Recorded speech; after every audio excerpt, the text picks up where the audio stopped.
Some preliminary information regarding a incident that occurred in the city of Fresno today, which resulted in 3 people being shot and killed at 3 different locations. And I want to go over just some brief information regarding how that incident occurred and how our officers came in contact with the suspect. The suspect is in custody on this case. At 10:45 a.m., our department received a gunshot detection alert through ShotSpotter.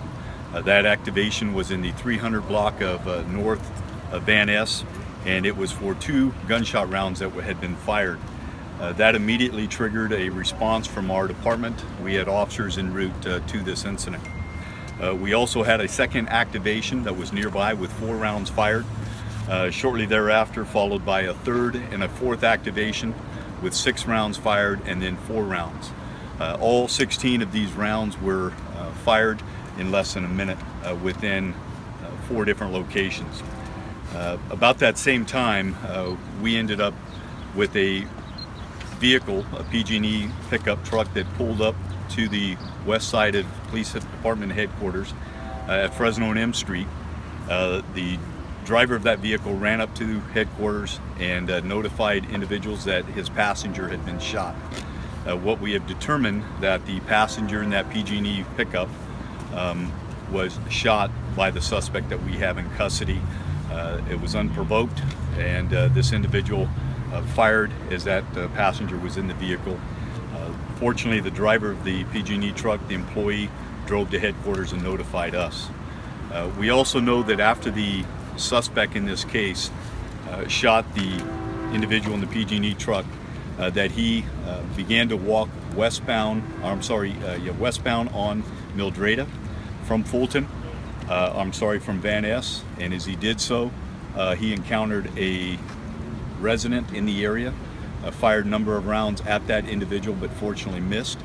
He continued westbound on Mildreda. When he got to Fulton Street, he at that time encountered another white male, fired several rounds at this individual, striking him and killing him. It appears that at that point in time he was armed with a revolver.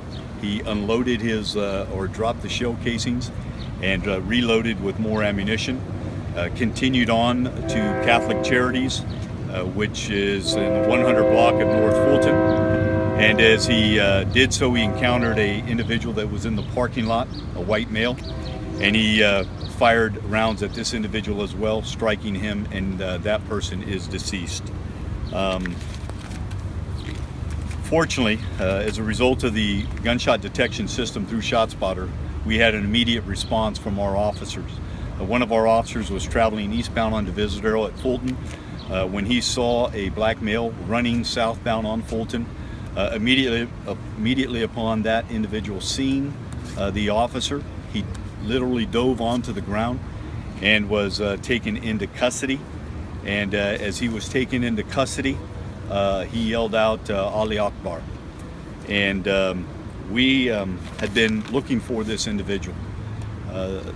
This individual, Corey Ali Mohammed, was wanted for a murder that occurred on April 13th, Thursday evening, at the Motel 6 at approximately 11 p.m. Just after 11 p.m., he encountered 2 security guards there as a result of a conflict that he had with them.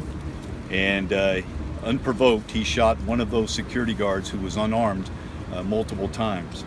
He then turned that firearm on a second security guard that was up on a stairwell landing and attempted to shoot him. However, that fortunately he was out of bullets at that time, and no one else was injured.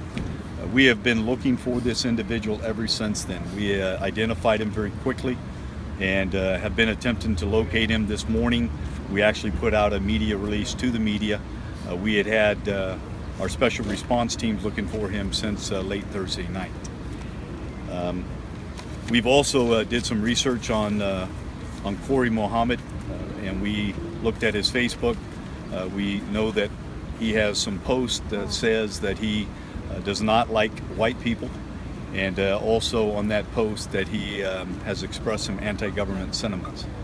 And so fortunately he is in custody, and he has been taken to headquarters at this time. He's obviously going to be charged with 4 counts of murder and 1 count or 2 counts of attempted murder, and we will be interviewing them. Based on the statement he made today, and based on some of the postings he has had on Facebook, we've been in contact with the Federal Bureau of Investigation, and I'm certain that they're going to be very interested in this case.